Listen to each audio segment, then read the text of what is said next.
Moving on to health now, we are in the middle of Lung Cancer Awareness Month. NHS England has teamed up with the Roy Castle Foundation and is taking a giant pair of lungs on the road, visiting communities with some of the highest cases because the disease is one of the most common killers in the UK.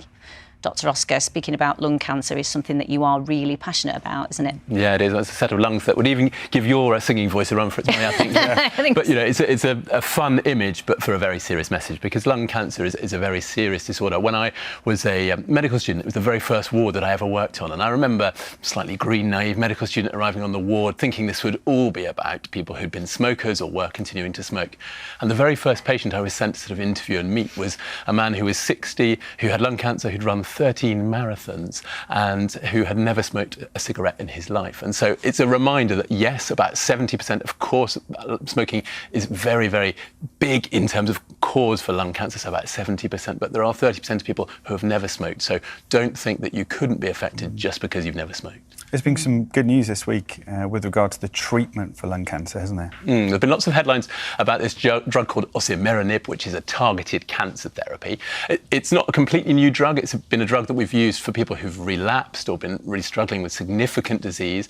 But this study that they're reporting on is looking at using it in earlier disease straight after surgery. So you'd have your surgery, remove the tumour, then you take this particular drug. It focuses on a particular receptor, which not all lung cancers have by any means. So perhaps about 20%, maybe less, of lung cancers can be treated in this way. But the initial study has shown that it can reduce the rate of death by about 50%. Wow. So, you know, that's a really significant amount. Lung cancer is not the most common cancer in the UK, but it is the cancer that causes the most deaths. So anything we can do to help is going to be really important. What are the symptoms that we should be looking out for then? It's hard lung cancer, isn't it? Really hard, and that's one of the reasons that we often come to the diagnosis later, because people don't get symptoms until sometimes the disease has spread quite significantly.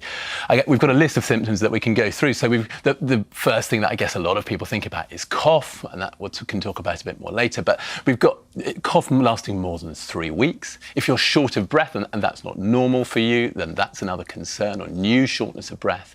Coughing up blood is hopefully something that most people would seek prompt medical attention about anyway, so that comes a little bit more easily. Pain, either your shoulders or your ribs, that can be significant. And infections that don't go away. So we sometimes see people who've had recurrent chest infections. Those are some people who we should really be focusing on as well.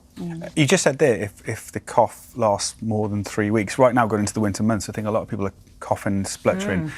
If after 3 weeks it's still there, is that when you think this could be something more sinister, I need to get it checked out? Yes, if it's a new cough for you, if it's lasting more than 3 weeks, particularly if you're a smoker, of course, because you are in that higher risk group, or if you're someone who maybe you're a smoker and you have a cough all the time, a sort of smoker's cough, but if that's changing, obviously if you're coughing up any blood, that's the time. And if you're concerned about any of these symptoms, then have a chat with your GP and they can hopefully reassure you or do more tests if necessary. All right.